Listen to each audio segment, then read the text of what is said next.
આપ સર્વોને હેતપૂર્વક જય શ્રી સ્વામિનારાયણ। આજની સત્સંગ કથા વાર્તા નિજ મંદિર સાવરકુંડલા। જય શ્રી સ્વામિનારાયણ। આજે આપણે ચૈત્ર વદ વરુથીની એકાદશીના વ્રત વિધિ વિધાન અને મહાત્મ્ય કથા અતિ હેતથી સાંભળશું। યુધિષ્ઠિરે પૂછ્યું, હે ભગવાન, ચૈત્ર માસના કૃષ્ણ પક્ષમાં કઈ એકાદશી આવે છે? કૃપા કરીને એનો મહિમાંગ બતાવો।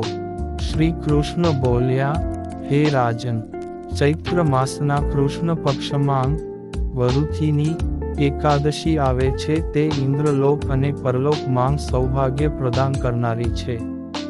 વરુથીની એકાદશીના વ્રતથી જ સદાય સુખની પ્રાપ્તિ અને પાપનો નાશ થાય છે। જે ફળ 10,000 વર્ષ સુધી તપસ્યા કર્યા પછી મનુષ્યને પ્રાપ્ત થાય છે, એ જ ફળ આ વરુથીની એકાદશીનું વ્રત રાખવા માત્રથી પ્રાપ્ત થાય છે। હે નૃપશ્રેષ્ઠ, ઘોડાના દાન કરતા હાથીનું દાન શ્રેષ્ઠ છે। ભૂમિ દાન એના કરતાં પણ મોટું દાન છે। ભૂમિ દાન કરતાં પણ વધારે મહત્વ તલદાનનું છે। તલદાનથી વધારે સુવર્ણ દાન અને સુવર્ણ દાનથી વધારે અન્નદાન છે।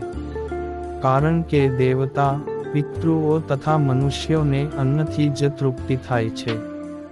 વિદ્વાન પુરુષોએ કન્યાદાનને પણ આ દાન સમાન જ બતાવ્યું છે। ગાયનું દાન કન્યાદાન તુલ્ય જ છે। આ સાક્ષાત ભગવાનનું કથન છે। આ બધા દાનોથી પણ મોટું વિદ્યાદાન છે।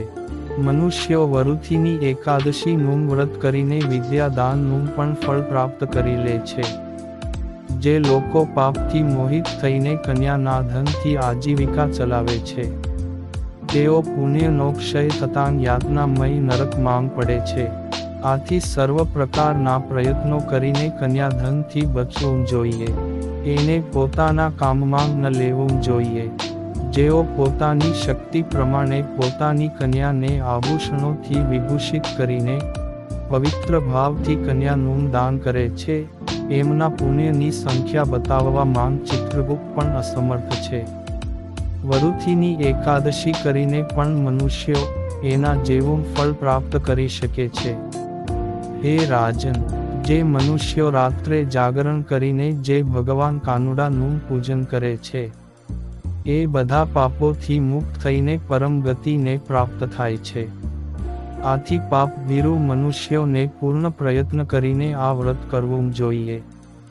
યમરાજથી ભય પામનારા મનુષ્યે વરુથીની એકાદશીનું વ્રત કરવું। હે રાજન, આના વાંચન અને શ્રવણથી સહસ્ત્ર ગૌ દાનનું ફળ મળે છે, તથા મનુષ્ય બધા પાપોથી મુક્ત થઈને સ્વર્ગમાં પ્રતિષ્ઠિત થાય છે। આમ હે રાજન, સર્વે પાપને હરનારું વરુથીની એકાદશીનું મહાત્મ્ય મેં તમને સંભળાવ્યું। જય શ્રી સ્વામિનારાયણ।